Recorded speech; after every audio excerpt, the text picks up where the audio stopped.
et un projet qu'on termine, hein, sur une migration Sage X3. C'est pour ça que je me suis permis de contacter aussi certaines personnes avec lesquelles on a travaillé dans le cadre de validation Sage X3. Évidemment, il y aura un petit couplet sur la compliance, hein, et puis, euh, et puis sur les services que l'on propose, si vous pensez que ça peut contribuer à améliorer l'efficacité dans vos organisations. Voilà. Alors moi, j'ai qu'un seul écran aujourd'hui. Donc, je pense qu'il y a un Q&A. À ce moment-là, c'est François qui y répondra. Et puis, l'inverse, on va faire la présentation à deux. Je vais me focaliser sur le contexte, pourquoi on a fait ça, pourquoi les clients ont voulu faire ça. Et puis, François rentrera un peu plus dans le détail pour voilà, partager l'expérience et vous faire toucher du doigt les éléments euh, qui constituent le changement de paradigme, hein. Voilà. Donc, ADN, c'est l'entreprise qui existe depuis 1993, maintenant, octobre 93, hein. Quand même assez un bail, hein. Donc, on est spécialisé sur la pharma et le dispositif médical. On s'est diversifié sur le PLM là, depuis 2010 parce qu'à l'époque, voilà, on a fait un partenariat avec Dassault Systèmes. Et on a aujourd'hui quatre centres de compétences, un centre de compétences qualité qui s'occupe de tout ce qui est VSI, hein, c'est comme une activité importante chez ADN. Un centre de compétences sur tout ce qui est agilité, digitalisation, euh, des activités VSI. Et dans ce centre agilité, on anime aussi un centre de service. On a plusieurs centres de service autour de la suite Atlassian. Voilà. On a le pôle donc de François qui vous a brièvement présenté. Et puis on a un pôle sur la gestion des alertes de sérialisation. Là, pareil, de nouveau en centre de service où en fait on gère les alertes de sérialisation de niveau 5. Donc, aujourd'hui, on va parler des apports, enfin des agents et du no-code sur les tests automatisés, hein. Donc, je ne sais pas si voilà, vous êtes très familier, je dirais, avec les agents, mais d'une manière générale, bah voilà, un agent, c'est un programme sur lequel on va interagir en langage naturel. Donc, c'est ça, en fait, qui change vraiment la donne, hein. Et ensuite, en sortie de cette interaction avec cet agent, donc, il va être capable, je dirais, d'exécuter des actions. Voilà. Euh, et c'est ça qui est aujourd'hui très intéressant avec les agents. C'est que c'est un petit peu le. Bon, j'imagine que vous êtes un peu familier avec ChatGPT ou équivalent, hein. Avec ChatGPT, vous avez juste l'interaction. Voilà, hein. Enfin, en tout cas, dans la version 4, la version 5, ça a changé, hein. Et maintenant, au-delà de l'interaction, bah, il est capable, je dirais, de faire des actions. Et donc, nous, toute la solution, euh, elle va se baser là-dessus, hein, euh, sur l'interaction à travers du no-code et les applications. Je vous ai fait un petit schéma. Donc, nous, on utilise un agent qui s'appelle Testrigor, hein, qui est développé par une société californienne. Donc, le principe, c'est qu'on a un testeur humain, on a un agent. Cet agent, lui, il interagit, donc il a des actions avec l'application. Et là, on commence à rentrer dans les choses intéressantes, c'est que l'agent, lui, il va utiliser ici un modèle de vision. Voilà. Donc, vous avez probablement entendu parler des modèles de vision, euh, bon, je sais pas, en radiologie, en production, sur des mireuses, voilà. Donc, les modèles de vision, c'est vraiment les modèles, je dirais, qui sont les plus anciens et qui fonctionnent le mieux en termes d'IA, hein. Sauf que là, il y a des gens qui ont eu cette idée de se dire, mais en fait, ce qu'on fait sur des choses très compliquées pour aller reconnaître, je dirais, un élément sur une radio, pourquoi on ne l'appliquerait pas à une interface utilisateur? Donc le modèle de vision, il est là pour aller reconnaître un bouton, aller reconnaître un message, aller extraire d'un message le contenu du message. Voilà. Donc là, le principe du fonctionnement qu'on va voir aujourd'hui, c'est ça. C'est que vous avez un agent IA qui s'appuie sur un modèle de vision. Donc c'est pas un LLM, c'est pas voilà. Donc là, on est sur le entre guillemets basique et le modèle entre guillemets statique. Sur cet agent, ce qui va changer, c'est qu'on va interagir en langage entre guillemets naturel dérivé qu'on appelle no code et on a des exemples et vous allez voir, vous allez dire bah, effectivement c'est pas du code, ça va, il n'y a pas besoin de compiler, voilà. Donc ce qui fait que c'est accessible à beaucoup de monde. Il n'y a pas besoin d'être informaticien pour interagir avec l'agent. Et donc on va interagir en lui disant enter machin, clique dans tel bouton, check tel élément. Voilà. Là, on est vraiment en langage naturel. Un petit peu comme sur les fiches de test papier, bah voilà, c'est du langage naturel. Là, ça va être du langage naturel, mais sauf que ça va être interprété par un agent pour faire ses actions. Et l'élément euh, intéressant avec TestRigor et avec cette notion de modèle de vision, ce qu'il faut bien comprendre dans le principe, c'est que la première des choses qu'il fait avant d'interagir, d'une manière ou d'une autre, c'est qu'il fait une copie d'écran. Voilà. Et une fois qu'il a la copie d'écran, il applique le modèle. Donc en fait, la copie d'écran devient la donnée d'entrée du modèle. Et ensuite, on obtient un résultat en fonction de ce qu'on lui a demandé. Voilà. Donc dans l'IA, souvent, on dit qu'il y a trois choses. On appelle ça les trois P. On a les patterns. Donc on est typiquement là dans les modèles de vision. Et aujourd'hui, il y a plein de choses sur voilà, reconnaître différents types de patterns. Bon, et là, c'est souvent la régulation, la réglementation qui freine. Hein. Vous savez qu'en Chine, bon voilà, la reconnaissance faciale, il n'y a aucun problème. Bon, en Europe, on est évidemment, dans certains cas, c'est absolument interdit. On a les modèles dits de prédiction. Et ce qui est en train de changer aujourd'hui, c'est le troisième P qui est Process Automation. C'est-à-dire que avant, on avait une automation qui était un workflow, qui était un truc logique. Bien. Maintenant, on va mettre un petit bout d'IA, souvent un classifier, pour donner un peu plus d'intelligence au workflow. Et donc, nous, ici, on est en fait sur le premier P et le troisième P. Voilà le principe du fonctionnement de ce qu'on va décrire aujourd'hui. C'est important parce que souvent, l'IA, ça fait peur. Ça fait peur par rapport aux données, ça fait peur par rapport à la cybersécurité.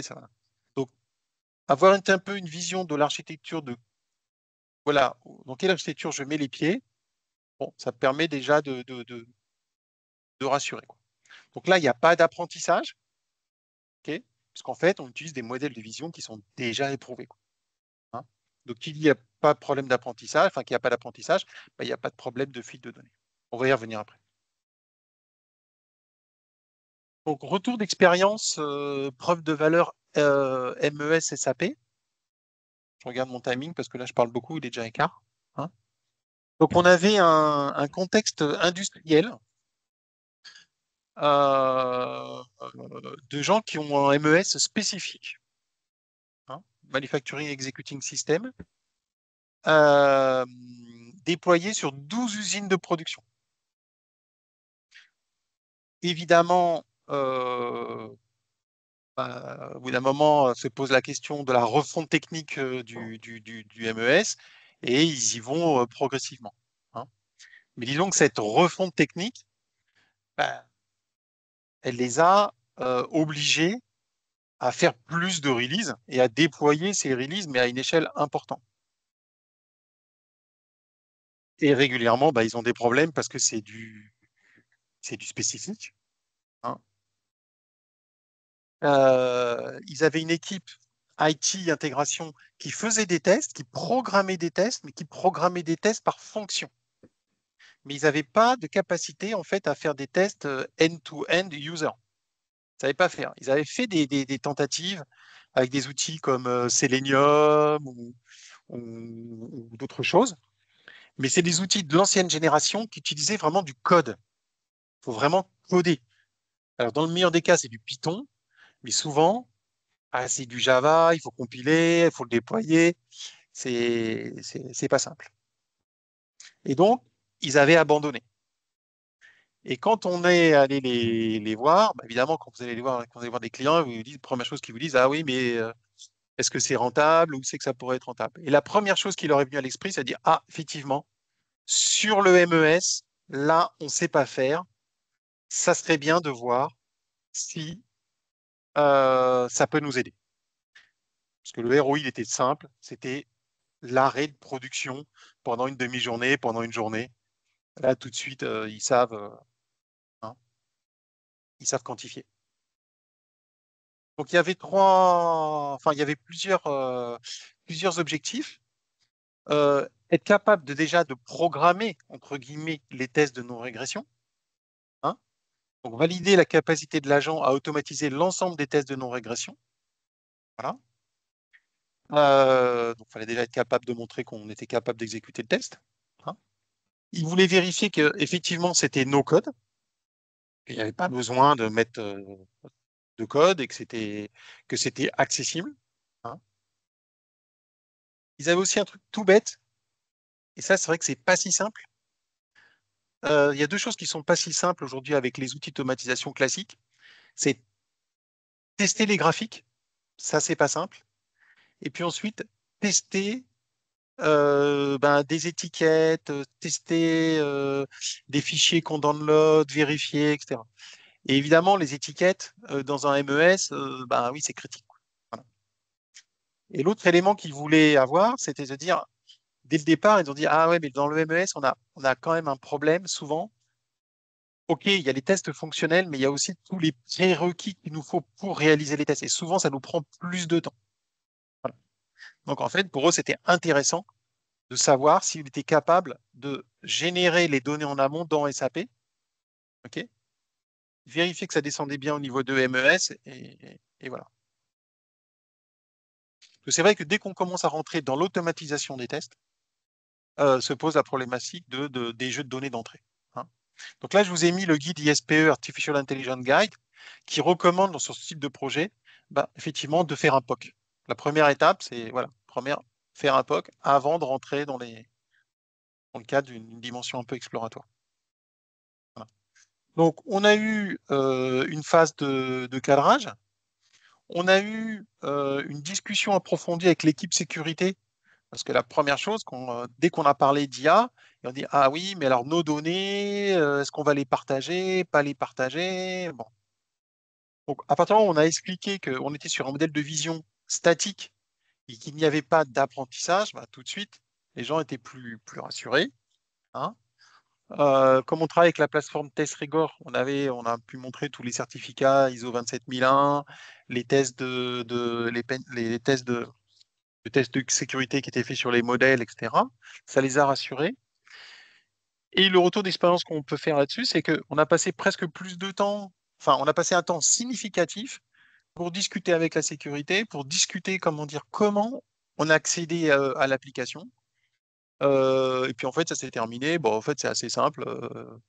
Oui, on a des consultants qui accèdent à nos systèmes à distance. Voilà, on donne le même système. Et en fait, l'agent, il est passé par notre système pour accéder à leurs deux applications de test. Donc ensuite, il a fallu, euh, comment dire, euh, définir les flux. Donc là, il a fallu discuter avec les key users. Ça a été quand même relativement rapide. On a validé, je dirais, voilà, techniquement que ça fonctionnait. Pour la petite histoire, euh, on a eu d'abord un positionnement test de non-régression, non GXP. en disant, bah non, non, bon, ok, vous faites des tests non-régression, ça nous aidera pour la validation, dans la mesure où on aura moins de bugs. Voilà. Et puis à la fin, ils se sont dit quand même, ah, bon, faut qu'on voit, hein, quand ils ont vu les résultats. Voilà.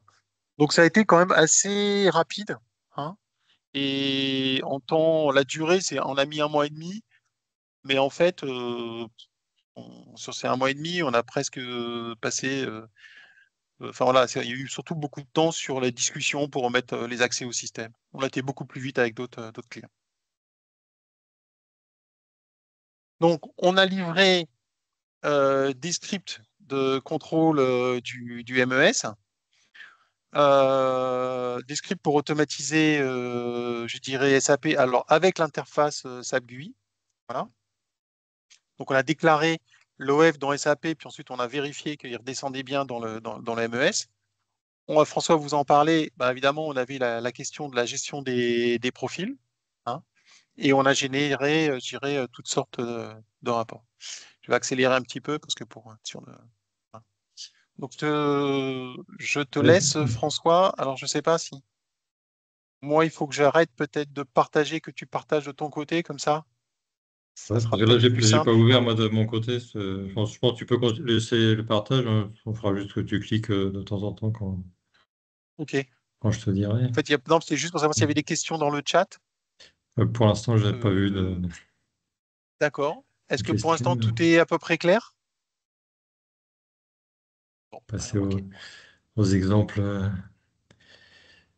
quelques exemples concrets de comment ça se passe. Donc là, c'est ce qu'on voit là, c'est un écran de, leur application MES et sur la droite et sur la gauche, donc là, un petit extrait du script qui a permis de manipuler cette application. Donc, ce qu'on a à écrire, c'est ce qu'on voit sur la gauche, donc des, des, des- des ordres qu'on peut comprendre assez simplement. Je clique sur un bouton. Donc là, le premier exemple, le cas le plus simple, dans le MES, toute la première partie, une fois qu'on s'est connecté, c'est de cliquer sur un bouton pour avancer dans les vues et arriver sur la vue où on doit faire une action on doit contrôler quelque chose, un message qui apparaît, un élément qui est créé.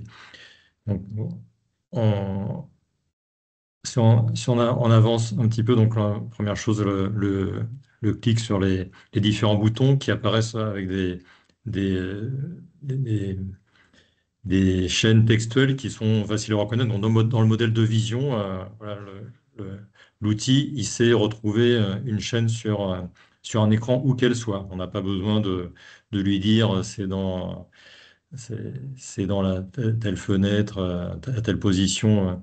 Donc, il retrouve la chaîne très simplement. Chose un petit peu plus compliquée, donc enfin un tout petit peu plus compliquée, on a assez souvent besoin de saisir des données. Donc là, c'est les commandes type Enter ou Type. On va saisir des données à l'intérieur avec dans certains cas, c'est assez simple. D'autres cas, comme ici, c'est un petit peu plus compliqué parce que le champ dans lequel on doit saisir, on sait qu'il est pas loin de production order. Un humain, lui, comprend bien ça, mais l'outil, lui, faut arriver à lui expliquer que de la saisir dans le champ qui n'est pas juste le champ qui est à côté le égal, mais qui est celui d'après. Donc c'est là où, voilà, avec la petite animation, euh, si tu cliques, Philippe, on, on a, pour des cas de ce genre, la possibilité de faire interagir l'IA avec des prompts, un peu comme on saisirait dans un chat GPT ou équivalent. Mais là, donc, c'est le input on the right of production order. Voilà, c'est une requête qu'on fait à l'outil et lui va être capable de trouver le champ de saisie, un input, voilà, qui se trouve à la droite de production order. Donc, avec son modèle de vision, bah, il a réussi à trouver. Donc, on voit en plus dans la capture d'écran. Donc, à droite, on voit ce qui apparaîtra dans le rapport, la capture d'écran, avec en plus surligné les endroits où il a agi. Et en bas, ben, il nous rappelle, hein, on voit le petit extrait, la commande qu'on avait à gauche, on la retrouve à droite. Sur chaque capture d'écran, il va rappeler la commande qui a amené à, à cette vue. Ce qu'on voit là, vous le retrouvez dans le rapport.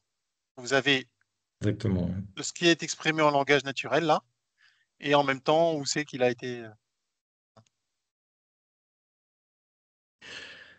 Un cas un peu euh, complémentaire, c'est aussi l'un des intérêts de l'automatisation, c'est que la même séquence d'action, on veut pouvoir la rejouer avec différentes données, donc on va, je sais pas, par rapport à la question d'où vient la valeur saisie dans le champ. Donc là, précédemment, donc ça peut être une valeur en dur, mais ça peut être comme on voit ici, une stored value, donc une valeur qu'on a passée en paramètre. Donc soit un paramètre d'entrée qu'on a saisi, dans une sorte de soit une valeur unique, comme on déclarait une constante ou alors dans une sorte de feuille Excel, soit aussi ça peut être une valeur qu'on a capturée précédemment. Donc on verra plus tard des cas où on capture de l'information dans l'application. Si j'ai créé une information qui m'a, à un moment, l'application m'a dit, bah, j'ai créé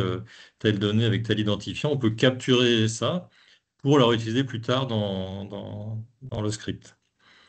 Donc c'est le cas ici. Donc stored value, donc machine name, qui en l'occurrence, comme c'est rappelé dans la capture du bas, ça vaut A222-088.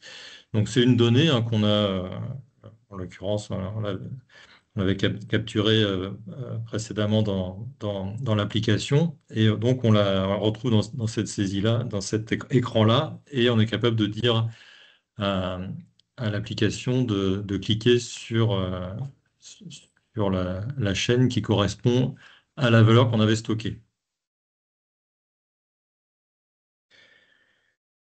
On va pouvoir aussi, le but, c'est pas juste de faire des actions, c'est aussi on veut faire des contrôles dans l'application. Donc là, ce- il s'agissait de créer donc des, des boîtes d'échantillons, hein. À un moment, donc quand ça s'est bien passé, on a un message qui apparaît et qui en plus nous, nous- nous dit quel est l'identifiant de l'élément qui apparaît. Donc, je vais pouvoir faire des checks. Alors, on peut avoir des checks simples avec une chaîne en dur, mais on peut aussi paramétrer, encore une fois, là, comme on le voit en bas. Là, le box number, c'est quelque chose qu'on a euh, soit rentré précédemment, soit en l'occurrence capturé précédemment dans l'application. Donc, on va pouvoir lui demander que le- le message qu'on contrôle contienne bien la valeur qu'on avait saisie précédemment dans la variable box number. Mix en l'occurrence. Donc ça, c'est la commande check, encore une fois, qui se comprend assez bien. Donc ça, c'est la partie MES, donc qui est une application web. On a aussi, puisque comme l'a rappelé Philippe, un des enjeux, c'était de vérifier que, notamment les créations de web, ça se fait, ça démarre dans SAP. Pour, on voulait aussi pouvoir vérifier qu'on pouvait à la fois faire les tests dans l'MS, mais aussi auparavant créer les données dont on a besoin dans l'MS avec SAP, donc en l'occurrence une application desktop client Laurent. Bon, ce qu'on voit à grande vue, c'est déjà que bon, ce qu'on voit à gauche, c'est que les commandes elles sont similaires à ce qu'on avait dans l'application web. Donc, on tape des valeurs, on clique sur des boutons, on va faire, fait des checks aussi. On a, voilà, et on voit donc avec des petites subtilités, là, en l'occurrence, on voit qu'il y a dans sur la capture d'avant, il y avait deux fois ordre qui apparaissent, il y avait deux champs ordre. On lui a dit de cliquer sur le deuxième. Et bon, comme il lit de haut en bas, donc, là, dans son modèle de vision, il a bien repéré que le bon sur lequel il fait taper, c'était le deuxième et non pas le premier. En l'occurrence, j'essaie de créer un web par copie d'un web existant. Là, encore une fois, donc, on utilise l'intelligence artificielle pour lui faire repérer un champ dans lequel on voulait pouvoir rentrer une date. Donc, un humain, il comprend que c'est le champ sous date de base, mais alors, On peut l'exprimer simplement comme un humain le ferait. Voilà, clique dans le champ sous date de base, et puis on a tapé une valeur qu'on avait calculée précédemment. Euh, on a d'abord calculé une date courante, donc il y a un certain nombre qu'on voit dans la commande save string, on a calculé une valeur à partir de la date du jour pour que ce soit un peu dynamique. Le add days, donc c'est une fonction là qu'on a créée qui permet d'ajouter des jours à des à une date courante pour obtenir voilà, la date jour plus un, puis la rentrer dans le champ suivant. Donc là, le add days, je vais vous montrer quelques exemples un peu plus loin. Donc c'est la possibilité aussi de se créer des fonctions pour les choses, pour les actions ou les suites d'actions qu'on fait régulièrement, plutôt que de les dupliquer à chaque fois. Donc possibilité de se créer des fonctions réutilisables. C'est une autre chose importante que je détaillerai un peu plus loin. Donc en bas, on voit, alors c'est un petit peu coupé par la vue en rond, mais donc on a aussi, comme je disais, une possibilité de capturer des choses, puisque en l'occurrence, vous voulez capturer l'OF pour après pouvoir l'utiliser dans l'application MES. Donc le numéro, là, 102, etc., ben, on l'a capturé dans une variable qu'on a appelée OF, on appelle comme on veut, ce qui permettra après d'accéder à cette stored value OF quand on en aura besoin. On peut en plus, la subtilité, c'est que voilà, on savait que c'était des nombres à 9 chiffres, donc on a utilisé la capture par expression régulière, pour que dans le message du bas, il ne s'intéresse qu'à la partie, qu'à ce nombre à 9 chiffres. Et on voit en plus dans le rapport qui nous rappelle bien que dans WEF, il a capturé cette partie chiffrée qui était dans le message du bas de la fenêtre.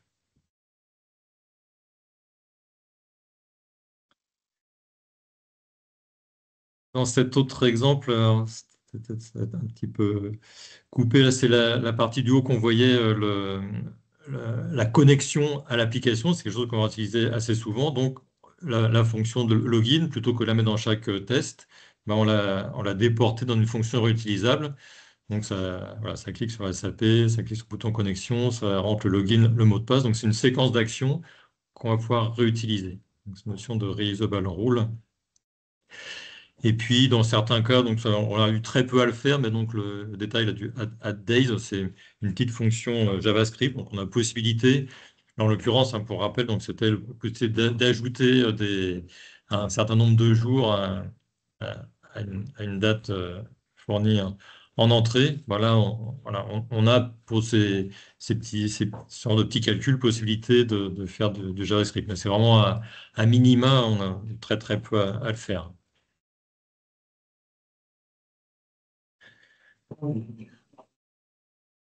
Le retour d'expérience, bah, c'est que finalement, le POC, là, pour eux, voilà tous les critères qu'ils avaient, qui étaient de vérifier que vous pouvez automatiser les tests, que c'était no code.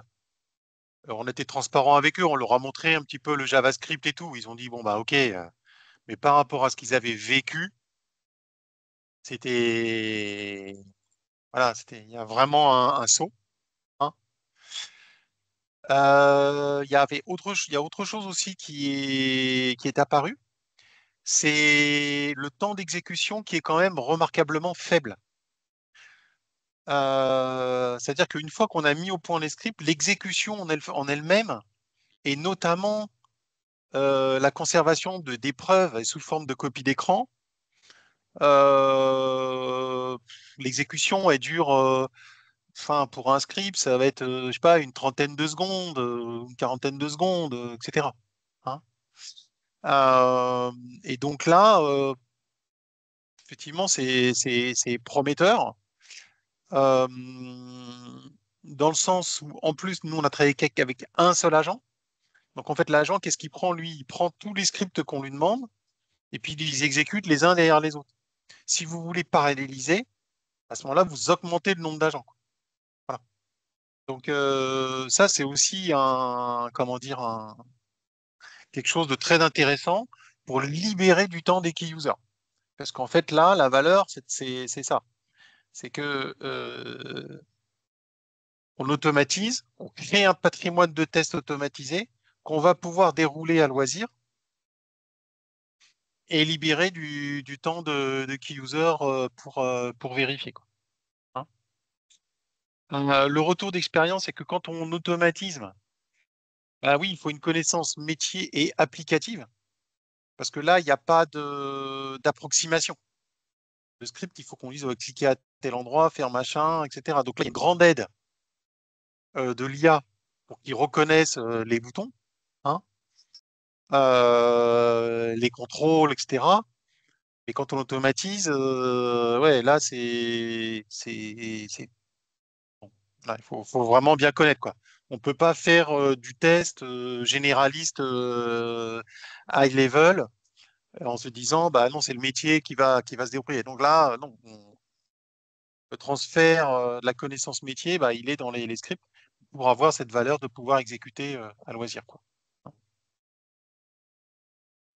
Soyons clairs, il y a du low-code. Donc nous, on a aujourd'hui des consultants fonctionnels, VSI, classiques, qui se mettent très bien à l'outil. Voilà. Donc il n'y a pas besoin d'être un programmeur, enfin voilà, super technique, hein, à partir du moment où vous. Hein. En revanche, ils sont quand même accompagnés, notamment avec François, quand il y a des petits trucs qui coincent, ils n'y arrivent pas. Bon ben voilà, François, il intervient, il les aide, il voit avec le support. Voilà. Mais globalement, là, ils sont plutôt satisfaits, hein, et bon, on devrait passer, je l'espère, à la phase un peu plus industrielle bah, prochainement. Voilà. Alors, le deuxième retour d'expérience, TNR, donc test de non-régression, dans le cadre d'une migration ERP Sage X3 V11 V12. Est-ce qu'il y avait peut-être des questions sur J'ai une le question cas sur précédent?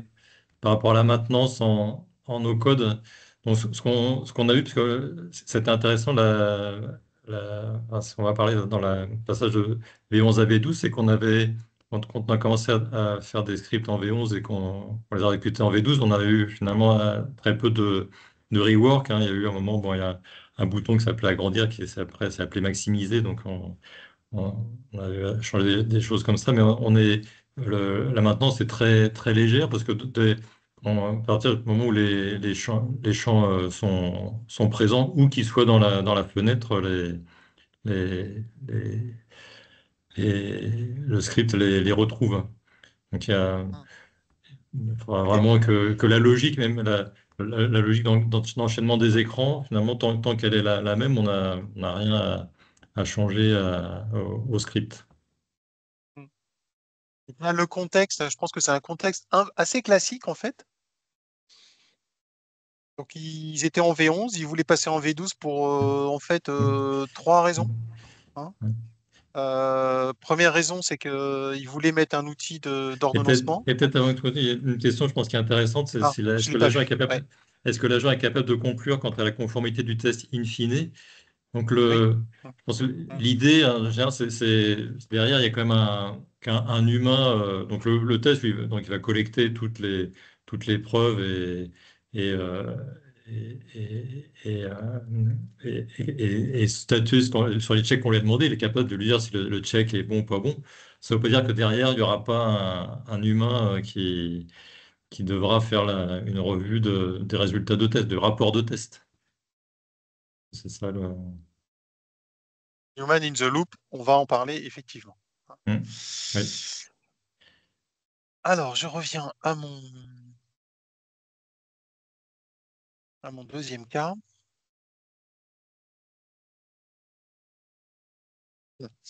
Donc, eux, pourquoi passer en V12? Voilà, ils avaient des projets qui étaient bloqués par cette version-là. Voilà. Plus le grand classique actuellement sur les ERP de ce type-là, hein, c'est la facturation électronique qui est en train d'arriver là pour 2026. Hein. Voilà. Plus eux, ils avaient comme dans tous ces ERP-là, un, un vertical spécialisé, et qui dit vertical, bah, dit plus de risques. Hein. Voilà. Euh, un délai serré de mise en production avec des utilisateurs clés à disponibilité limitée. D'ailleurs, nous, on leur a fait deux propositions. On leur a fait une proposition en test manuel, en test automatisé. On dit, bah voilà, vous choisissez. Et en fait, à notre grande surprise, ils ont pris la solution test automatisé avec l'IA pour cette raison de disponibilité. J'avance un peu parce que voilà. Donc cette fois-ci, on a été beaucoup plus rapide dans la mise en place des accès. Ça s'est fait en 2 jours. Bon, après, c'était une organisation beaucoup plus petite. Voilà. Hein. On a travaillé donc sur l'analyse du périmètre fonctionnel en V11. Je vous ai mis ici un petit icône là. C'est notre système de meeting notes. Hein, je ne sais pas s'il y a une personne d'ABCube qui est là, mais en fait, voilà, c'est Mathieu Dorès qui avait travaillé chez ADN et qui a fondé brillamment ABCube, qui m'a dit, tiens, tu devrais essayer ça, ça marche très bien. Donc en fait, ce qu'on fait, c'est qu'on a des meetings, on enregistre et il nous fait la synthèse. Et en fait, c'est ça en fait, on a deux manières en input pour la personne qui va automatiser les tests. Ben, soit c'est des comptes rendus de meeting, soit c'est des scripts. Voilà.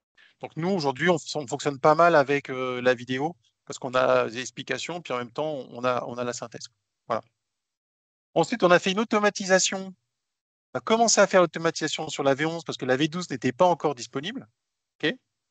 Et ensuite, comme l'a indiqué François, eh ben, on a migré les scripts, d'accord, pour les exécuter dans un environnement V12. Donc, on a juste utilisé une petite subtilité, c'était d'utiliser le nom de la fonction technique pour s'y retrouver. Voilà. Et, et pour vérifier cet aspect maintenance.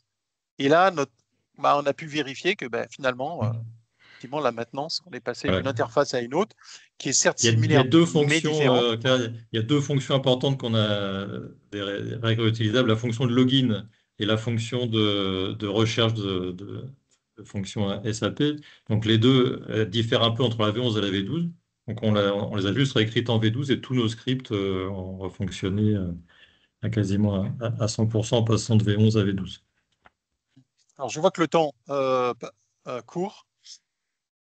Donc, qu'est-ce qu'on a couvert? On avait donc les tests de labo, logique, c'est probablement ce qui est le plus critique, les tests qualité, les tests production, les tests supply chain. Voilà. Et donc, te Ouais. redonne la main, parce que là, je vois Voilà, que le temps. Hmm.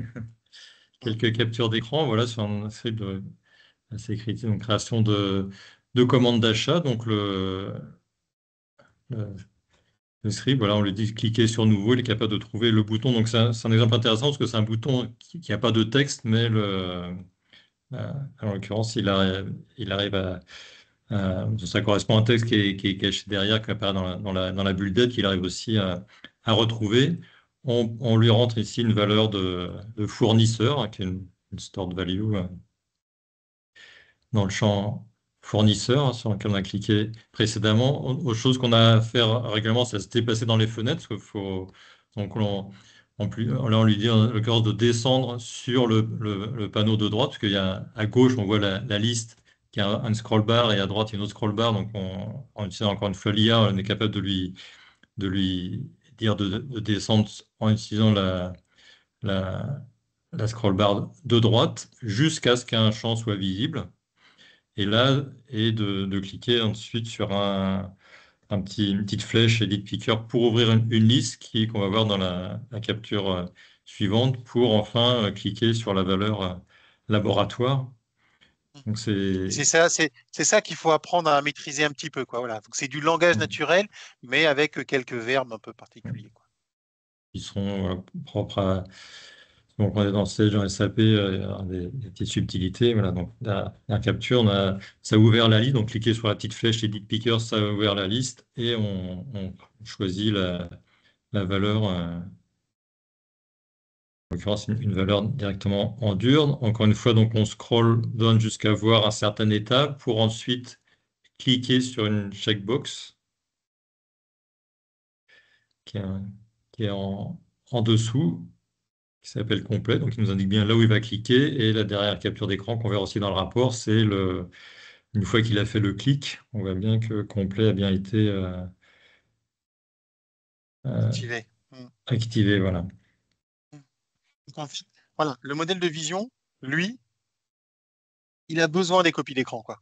Donc, hein. Donc à chaque fois, on les a en fait. Donc, à chaque fois, on a les preuves. Ouais. Mais il sait ce que c'est un champ, il sait ce que c'est une scroll bar, il sait ce que c'est une checkbox. Une chose intéressante, ce sont assez critiques, c'est donc sur les étiquettes, vérifier qu'il y a bien les bonnes informations sur les étiquettes.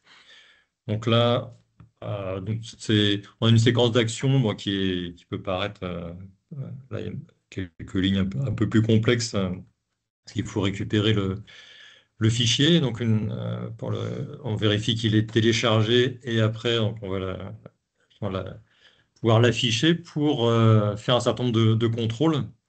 Donc cela, le extract value, donc on fait on extrait dans des fichiers pour après pouvoir l'ouvrir dans un nouvel onglet.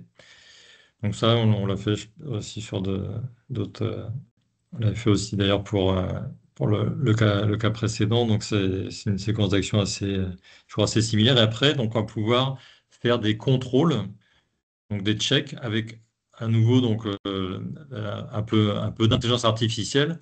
On va pouvoir lui demander de vérifier que certaines informations qu'on a capturées précédemment, donc les articles, date de péremption, lot fournisseur, en fait, dans l'occurrence, ça correspond à des informations qu'on a capturées précédemment dans le script, donc c'est des stored values. Et donc, avec cette syntaxe un peu particulière, la string with parameters, on va pouvoir rappeler ces valeurs pour vérifier, en l'occurrence, on lui demande de vérifier que ces valeurs apparaissent à la droite d'un certain préfixe, soit code article, péremption, lot ou lot fournisseur. Et la capture d'écran, donc on voit notamment la péremption. Et dans le rapport, en plus de trouver la date, il va nous expliquer pourquoi il considère que c'est bon ou que c'est faux d'ailleurs, hein.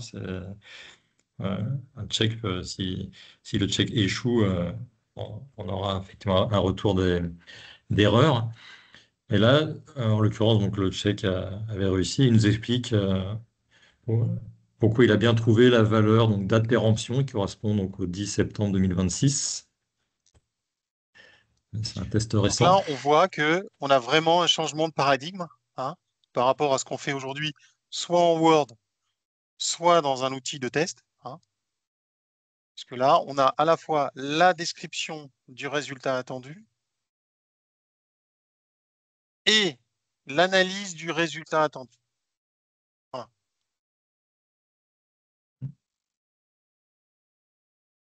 Ouais. Et puis donc, Donc là, j'avance un petit peu, c'est des reusable ouais. rules aussi qu'on peut faire sur. Voilà. On a montré donc un des enjeux, effectivement, c'était comme pour un problème de licence, on n'avait pas autant d'utilisateurs qu'il y avait de profils. Et dans les tests, on a beaucoup de tests à faire où il faut vérifier, voilà, que quand on a tel profil, on a accès ou pas accès à certaines fonctions.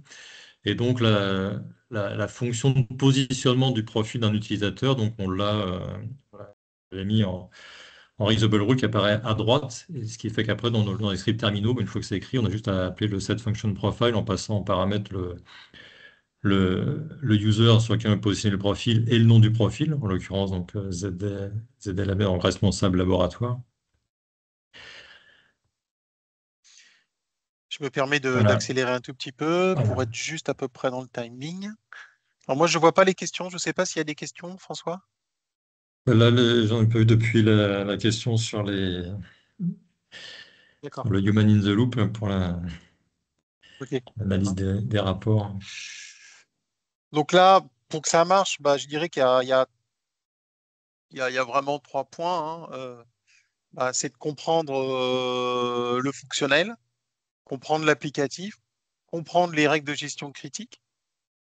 Et puis sur des ERP et sur des systèmes un peu complexes, bah, effectivement, c'est comprendre soit comment je génère les données de test, soit comment, quelles données je peux utiliser pour que mes tests puissent s'exécuter et s'exécuter si possible d'une manière autonome, quoi. Voilà. Hein.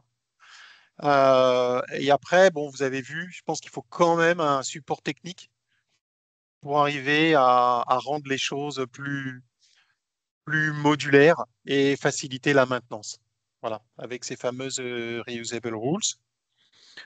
On peut paramétriser aussi les tests avec des datasets, hein, voilà.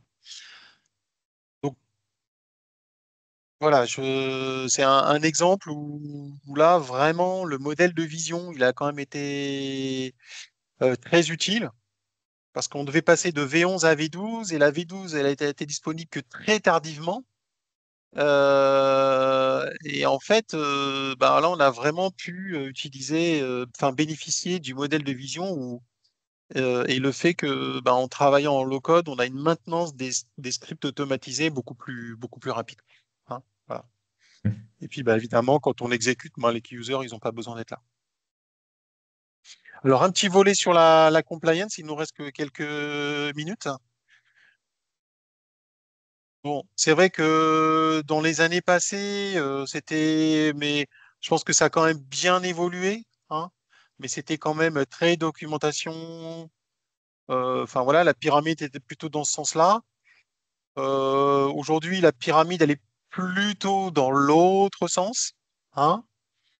Je ne vais pas rentrer dans les débats de CSA, est-ce que c'est toujours en vogue ou pas en vogue, mais moi, ce que je vois, c'est qu'avec les années, finalement, ce qui traverse le temps, c'est le bon sens, quoi.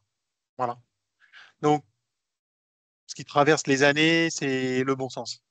Donc, à partir du moment où vous avez quelque chose qui apporte la preuve, voilà, il y a aucune raison de rester accroché à la documentation.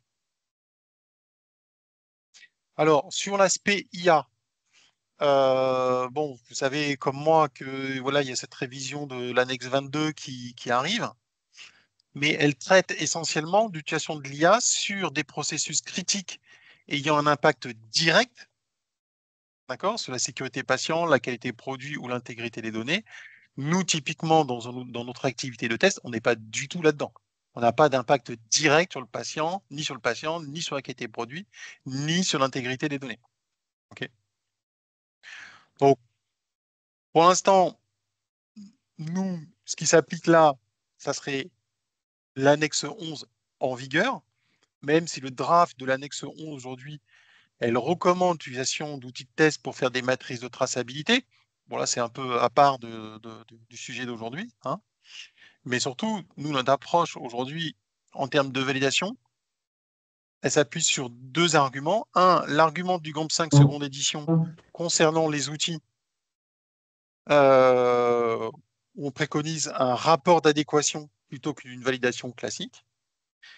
Et puis, par prudence, comme l'a dit Pascal, une étape de vérification humaine. Voilà.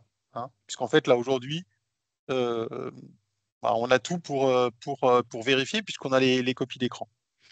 Petite anecdote, en fait, aujourd'hui, les clients nous disent, mais attendez, on a trop de copies d'écran, quoi. Voilà, donc, on est en train de réfléchir pour voir, en fait, comment on pourrait faire pour bah, filtrer la masse de copies d'écran qu'on a, parce que de temps en temps, clients, il y en a trop.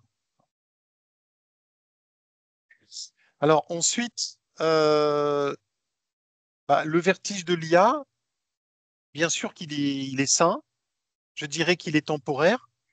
Euh, Moi, je reprends un peu cette phrase, cette interview là qu'a donné Paul Hudson. Je crois que c'est McKinsey. Et en clair, il dit, ben, l'IA plus l'homme, c'est imbattable. Et en fait, moi, je pense que c'est dans ce sens-là qu'il faut effectivement aujourd'hui aller. Le vertige, il vient du fait que ben, on ne sait pas en fait quand on démarre en fait quelle va être notre place. Est-ce que ça va nous piquer notre job, pas nous piquer notre job, voilà. Bah, aujourd'hui, moi, ce que je constate, c'est que finalement, avec des systèmes comme celui-là, on est capable de faire des choses qu'on ne faisait pas avant, qu'on aurait aimé faire, mais on ne pouvait pas faire.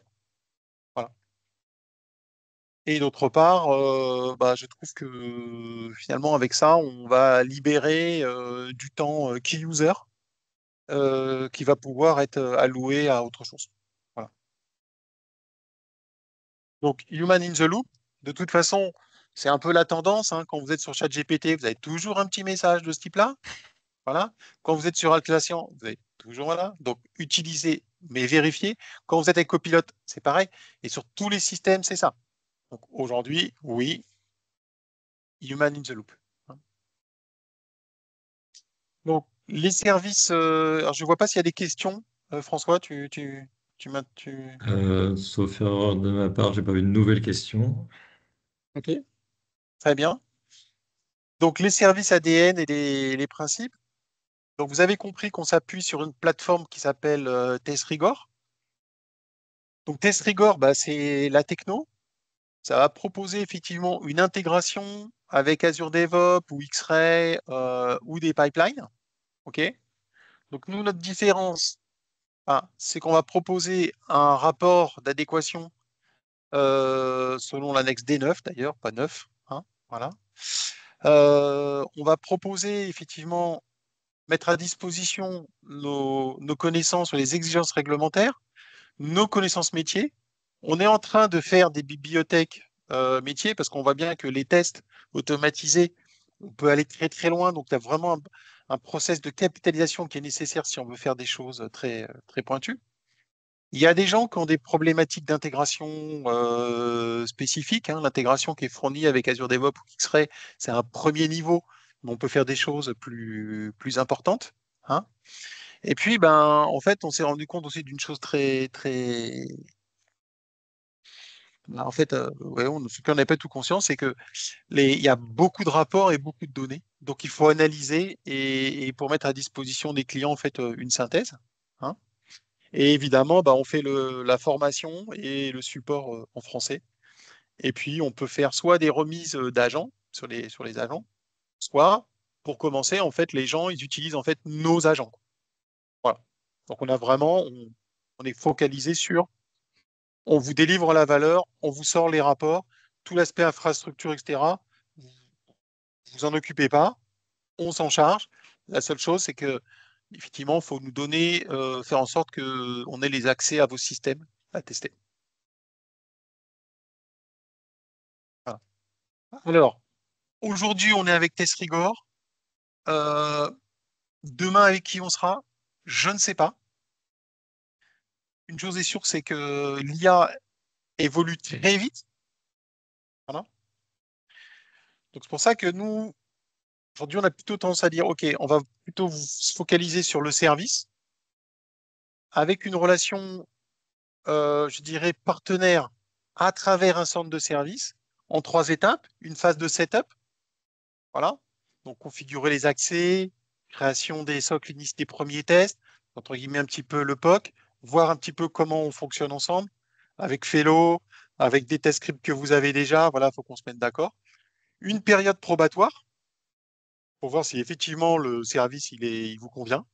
Et puis après, bah, une fois et qu'il nous convienne aussi. Voilà. Et si tout le monde est d'accord, après, on passe en mode routine. Et puis, bah, on automatise au fur et à mesure et on se met au point sur les indicateurs de pilotage, la maintenance des tests, etc., etc.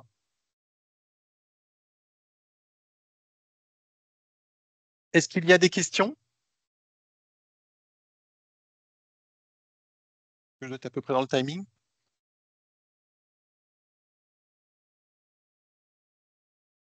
Je vois qu'il y a Monsieur Michaud qui est en train d'écrire un message. Je sais pas si ça. OK. Alors, pendant qu'il écrit, bah, vous voyez sur cette image-là, donc ça, c'est la présentation qu'on vous a faite aujourd'hui. Elle est made in humane, hein, donc elle est humaine, on l'a faite nous, OK, mais on s'est aidé de l'IA. OK. Mais il n'y a pas quelque chose qui vous choque sur l'image de gauche, là? Il y a 3 mains. Eh oui, d'accord? Hein. Et vous voyez même, non seulement il y a trois mains, mais vous voyez même que la main droite, là, du monsieur qui est à droite, vous voyez pas qu'il y a un petit problème, là, le bras, il est un peu haut, non? Par rapport à sa taille. Voilà. Donc, encore une fois, human in the loop, hein, pour avoir quelque chose qui tienne la route. Est-ce qu'il y a des questions? Là, c'était plutôt des messages pour remercier et dire qu'il devait nous quitter. D'accord.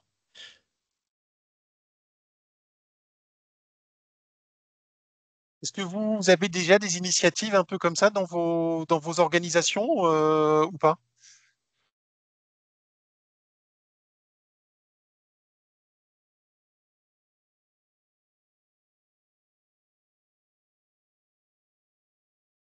On dit hein, je sais pas. Je pense que c'est le- Mm.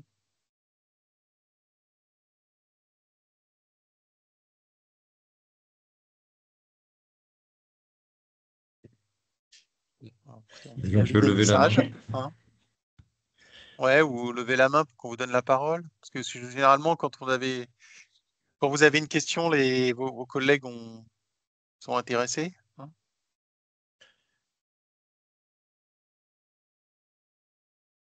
Ok.